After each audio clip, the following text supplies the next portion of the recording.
Hey guys, this is Mandy Chopra here from the Stuart Lodge site in High Wycombe. Let's quickly have a look at the progress we've made only in a few days.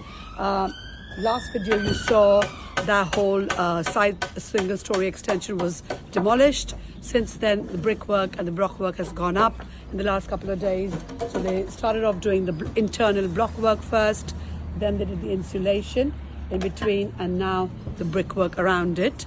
They've already marked the first floor level, so the next thing that's going to go up is the joists for the first floor, and then they will continue doing the brickwork and the blockwork all the way till the second floor. So guys, you can see there have been some really good progress, and I will be doing regular videos like this every single week, maybe 2 or 3 times a week even, depending on how much progress they make.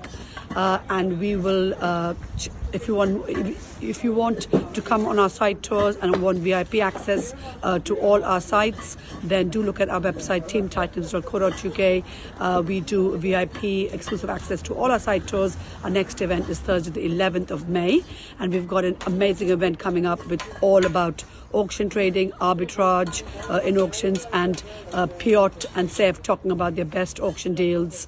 Also with Jazz Ahuja from London Financial talking about how pensions can impact property developers with the recent changes announced in March 2023. So guys, check out our website teamtitans.co.uk, and also check out all my socials. We post regular videos on my YouTube channel and across all the social medias. Thank you.